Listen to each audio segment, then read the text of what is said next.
At Portugalist, one question I get asked a lot is, can I apply for the D7 visa, but with savings? And the short answer to this is maybe, but probably not.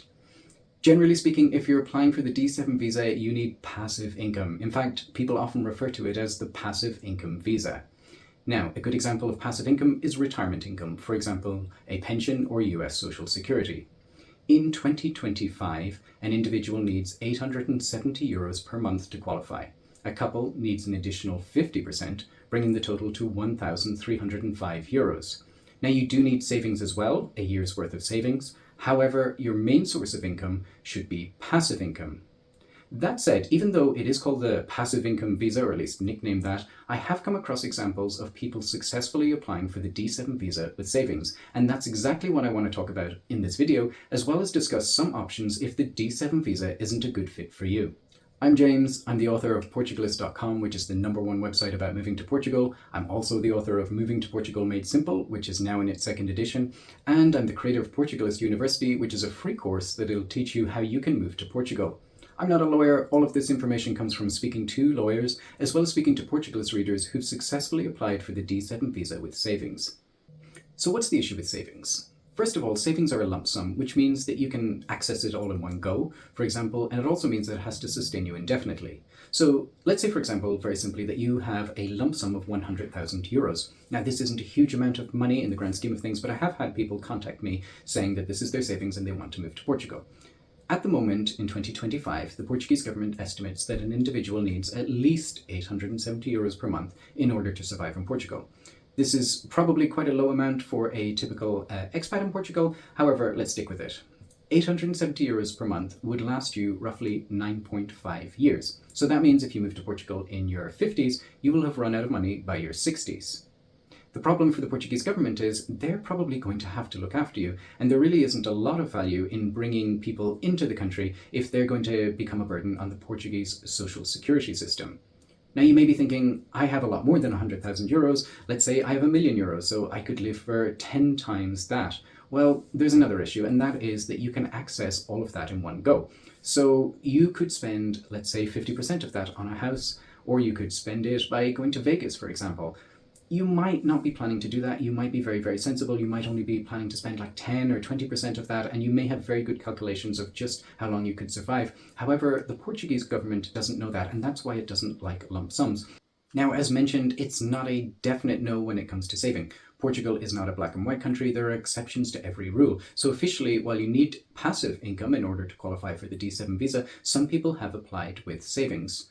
But digging into this, there are a few things to consider.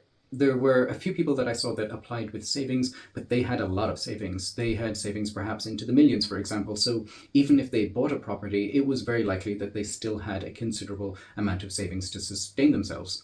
Another example was people sometimes had passive income, but they didn't have quite enough. They maybe didn't have the full €870, and they were allowed to qualify for the D7 visa and have their savings make up the rest.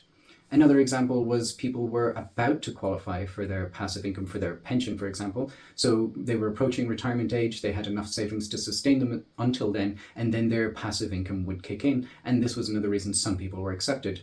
And a final reason was some people just got lucky. Portugal is a country where things are not uniform, and so you can apply for the D7 visa in one consulate, even in one country, and have a different set of requirements to another consulate in another part of the country. So you may get lucky, you may get unlucky when applying for the D7 with savings. So what does all this mean for you? Well, first things first, get professional help. If you want to speak to someone, contact us at portugalist.com/chat, and we'll arrange a free consultation for you. Ideally, what you're looking to do is speak to someone who either has experience with D7 applicants with savings, or at the very least has a good amount of experience with the consulate that you're applying through, or the VFS office, if that's the case. They can then speak to them, see what's likely to be accepted, and tell you whether it's worth applying with savings. Now, you may be wondering, are there other options if I have savings? And the answer to that is yes. The most common example is the golden visa. So the golden visa is really set up for people with savings or some form of capital to invest. Typically, you will need to invest 500,000 euros, or if you want to go the donation route, that's only 250,000 euros. There are companies that offer schemes to reduce that or to invest in different ways, so it's worth having a look at the other options out there. Usually your money will be tied up in investment for at least 5 or 6 years, at which point you're able to apply for citizenship, but again, this can vary quite a bit. Now, one thing that I think is worth mentioning with the golden visa is it has one major selling point to it, which is that you only need to spend around 7 days per year in Portugal, officially 14 days every 2 years. So this is ideal for a lot of people. If you're living in another country and you're still working, for example, but you want to get the ball rolling, you want to get residency in Portugal, either just to work towards getting a second passport or to think about moving here at a later date, this is perfect because you can come here on a vacation once a year or maybe once every 2 years and maintain that residency while still living a life elsewhere. It's also good for those that need a backup plan. So if you're in a country where there's a lot of political instability, if the cost of living is rising, if you're wondering, I don't know if I'm going to live here forever, but I've got some savings to invest, this could be a good option because it gives you a sort of get out of jail free card if everything goes wrong. Otherwise, with the D7 visa, you're actually spending the majority of the year in Portugal. That means making your life in Portugal, having tax residency in Portugal, for example. So the golden visa is a lot more flexible. Now, let's talk about another way that you could qualify for the D7 visa. That's with rental income. So rental income is considered passive income for the purposes of the D7 visa. If you're a landlord, you may disagree with that. You may say having a tenant, having all that responsibility isn't really passive income, but at least for the purposes of this visa, it does allow you to move to Portugal. This works well if you already have a property and you could rent it out. Let's say you're an individual, you have a property and you could rent it out and generate an income of 870 euros per month. Well, that could potentially allow you to move to Portugal. So maybe you don't sell your property as you were originally planning to, maybe you rent it out instead.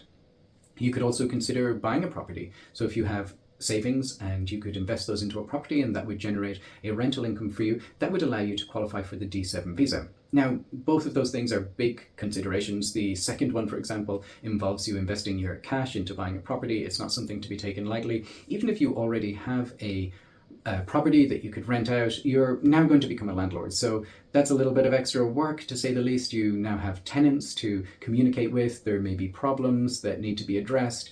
You can either do this yourself, you can hire a property management company, but there's a lot more work, especially if you're managing a rental property from another country. Then there's other questions like, what happens if you decide to sell while you're living in Portugal, for example? Will you have to pay capital gains tax? All those sort of things need to be considered before you go down this route. However, it is an option that could allow you to qualify for the D7.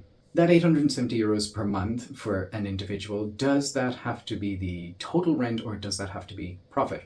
So I spoke with immigration lawyer Sandra Gomes Pinto about this, and here's what she has to say. Normally, the Portuguese authorities analyze only the gross income. They don't look at net. And unless it's specified otherwise, whenever authorities speak about a certain income, it's gross. There's nothing in the law that says that this has to be profit necessarily. It can be the full amount of rent. However, let's say that you have costs, you have mortgage costs, you have repairs, you have home insurance, etc. If that really eats into that 870 euros per month, there's a good chance you're not going to be accepted. After all, 870 euros is the minimum amount the Portuguese government thinks you need to survive in here. So if you spend, say, 400 of that on, on your costs and you're only left with 470, that's probably not enough money to survive in Portugal. So they will look at every aspect of your application, but if it looks like that you're not going to be able to survive in Portugal, there's a good chance they're going to reject it. Now, another question that comes up quite a bit is, where should I buy this rental property? And again, I spoke to Sandra Gomes Pinto about this.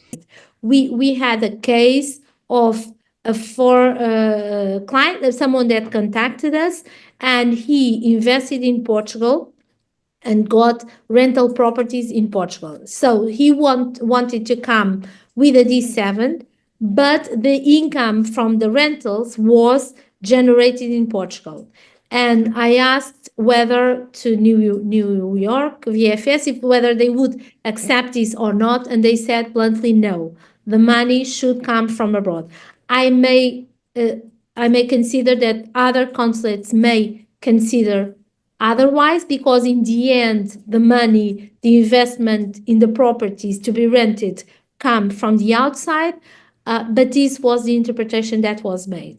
And again, the law wasn't particularly clear, so it wasn't black and white. However, the general aim of visas like the D7 visa or the digital nomad visa is that it brings income from outside of Portugal. So if you buy a rental property in Portugal, this may not be satisfying the goal of the D7 visa, even though it might be more ideal for you to be closer to the property.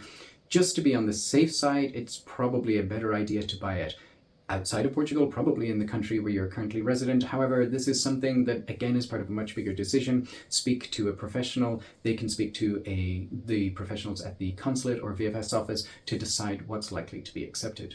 Now, another option is to buy an annuity. An annuity, and that's a little hard to say the two words together, this is a financial product that gives you a regular passive income for the rest of your life or for a specified period if you've gone for that option.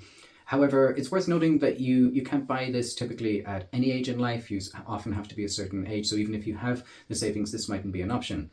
On the plus side, this can work out cheaper than the golden visa, so less funds may be needed. But there's a lot of factors at play. As mentioned, you often have to be a certain age to qualify for this, and then certain things can work against you, like age or health conditions, for example, that may not work against you with other things. So I do think if you're going to go down this route, or at least considering it, you need to speak to probably at least two people. You need to speak to the Portuguese lawyer to make sure you're buying something that'll be accepted, and then you need to speak to some sort of financial advisor in the country where you're buying the annuity to see what's the best option for you. There are also other financial products out there that could work. For example, there are financial products that pay you in dividends. Dividends, as mentioned, qualify for the D7 visa as a form of passive income. However, again, I would say you need to speak to a financial advisor here to see what's the best option for you, especially if you want to compare it against other things like the annuity, the golden visa, the rental property, etc. Now, also one other thing to consider is the digital nomad visa. As mentioned, this has a higher income threshold, 4 times the Portuguese minimum wage, so you do need to have a higher income. However, I do mention this because there are people out there who have savings, and often they have savings because they work in quite a good career. So if there's an option of you being able to work remotely, or especially freelance or contract, and earn an income that would allow you to qualify for the digital nomad visa, this could be an option. So even if you weren't planning on working for the next few years, even if you were thinking about taking earlier retirement, it might actually be worth considering this simply as a way to obtain residency in Portugal. Now, if you haven't already done so, please hit that like and subscribe button. That way you'll get to see more videos from Portugalist. And if you haven't already done so, head over to portugalist.com/university. You can sign up for the free course there that'll teach you everything that you need to know to move to Portugal. Bye for now.